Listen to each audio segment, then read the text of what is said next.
Welcome to Ankita motivational videos. आप सभी को विश्वकर्मा पूजा की हार्दिक बधाई। तो शुरू करते हैं आज की कहानी। आज की कहानी विश्वकर्मा पूजा से रिलेटेड है और विश्वकर्मा पूजा से रिलेटेड दो कहानियां हैं। आप कमेंट में बताइएगा कि आप दूसरी कहानी जानते थे या नहीं। तो शुरू करते हैं आज की कहानी। जब सृष्टि का निर्माण हो रहा था तो वहां सबसे पहले भगवान नारायण सागर में से सैया पर प्रकट हुए। भगवान विष्णु के प्रकट होने के बाद उनकी नाभि से भगवान ब्रह्मा दृष्टिगोचर हो गए थे। ब्रह्मा के पुत्र धर्म और धर्म के पुत्र वासुदेव थे। धार्मिक मान्यताओं के अनुसार वस्तु से उत्पन्न वास्तु सातवें पुत्र थे जो शिल्प शास्त्र के ज्ञाता थे। वासुदेव की पत्नी अंगिरसी ने विश्वकर्मा जी को जन्म दिया। आगे चलकर भगवान विश्वकर्मा भी वास्तुकला के अद्वितीय आचार्य बने। दरअसल विश्वकर्मा को दुनिया को सबसे पहला इंजीनियर और वास्तुकार माना जाता है, इसलिए इस दिन उद्योगों, फैक्ट्रियों और हर तरह के मशीन की पूजा की जाती है।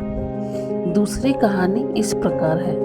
प्राचीन काल में काशी नगरी में एक रथकार अपनी पत्नी के साथ रहता था। वह अपने कार्य अच्छे से करता था, लेकिन फिर भी अधिक धन नहीं कमा पाता था। इस वजह से उसे अपने जीवन में बहुत सी परेशानियों का सामना करना पड़ता था। इतना ही नहीं, उसकी संतान न होने की वजह से भी वह बहुत दुखी रहता था। वह और उसकी पत्नी दोनों अक्सर संतान प्राप्ति के लिए साधु के पास जाते थे। एक दिन उसके पड़ोसी ब्राह्मण ने उससे कहा कि तुम दोनों भगवान विश्वकर्मा की पूजा करो, तुम्हारी इच्छा अवश्य पूरी होगी। अपने पड़ोसी के कहे अनुसार रथकार और उसकी पत्नी ने भगवान विश्वकर्मा की पूजा पूरी श्रद्धा से की। उसकी भक्ति को देखकर भगवान विश्वकर्मा बेहद प्रसन्न हुए और उन्होंने उसे संतान का वरदान दिया। भगवान विश्वकर्मा के आशीर्वाद से रथकार की पत्नी को एक बेहद खूबसूरत पुत्र हुआ। इसके बाद से दोनों सुखी जीवन व्यतीत करने लगे।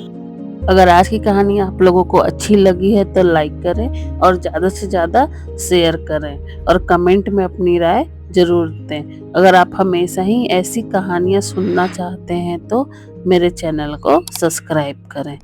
Thank you for watching.